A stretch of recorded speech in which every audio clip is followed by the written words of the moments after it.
16 বছর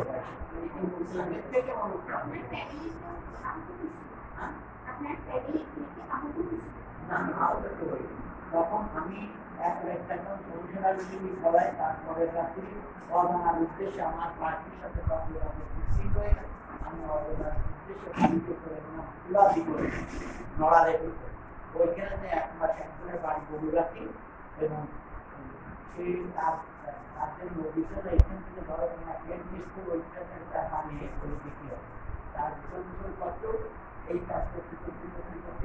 1 মাস করে আমার পার্টির সাথে যখন হয়ে যায় তখন ওইখান থেকে বলা আমি পার্টির সেক্রেটারি তখন আমি এবং আমি ইন্ডিয়ায় যাইনি ইন্ডিয়া না যাই ভিতরে থেকে আমি যারা সাইয়ের ইসলাম আমি ছাড়া এরকম আমরা যারা আছি আমরা তারা কেউ যাই না যাই আমরা বিশেষ উপর থেকে সতর্ক বাড়ি যুদ্ধ করি কথা তোমাকে ওইখানে আমি বলি না এই জন্যই এই কথাগুলি আমি এখন বলি তাই কমেন্টে বসে আবার সেই নকশাগুলির কথা বলি আমি এখানে এড়াই যায় কথা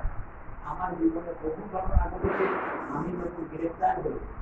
যখন আমার ক্যাম্প খতম হয়ে যায় আর আমরা অবশ্যই যখন বাংলাদেশ থেকে ক্যাম্প খতম হয়ে যায় যেরকম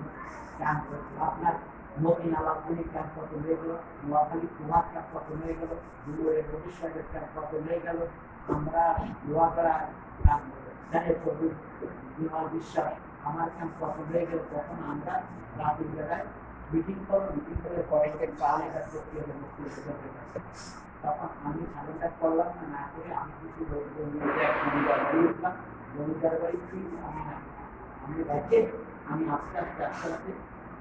রাস্তার অস্ত্র ফেলাই আমরা আমরা 3 জনে আমরা রওনা করি আমাদের গুজরাট যে হাই স্কুল আছে সিঙ্গাপুর টাইমে অল্প অল্প খেলে দিচ্ছি সিঙ্গাপুর যে হাই স্কুল আছে সেখানে আসি আমাদেরকে 3 জনকে ঘুরে ধরে গেলে ওখানে আমাদের মাইক্রো করলো কিন্তু আমাকে একটু কম লাগলো আপনি জমিতে ফুল মারার পরে আমাদের নিয়ে গেল নড়াল ক্যাম্পে তখন নড়ালের যে ক্যাম্পে যে ছিল ওর নাম ছিল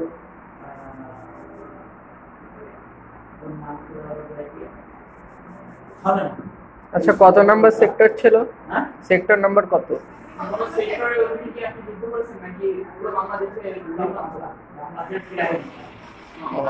আচ্ছা আচ্ছা।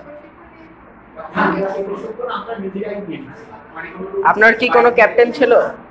আমরা সবসময় প্রশিক্ষণ দিতে আমাদের আমাদের ক্যাপ্টেন ছিল ক্যাম্পে আমাদের ছিল আমাদের ক্যাম্পে তারা ছিল তার দায়িত্ব আমি ফুল ক্যাম্পের আপনি গেছিলেন? হ্যাঁ, আমি ক্যাম্পে পুরো ক্যাম্পে ছিলাম আবার পরিণত ক্যাম্পে যে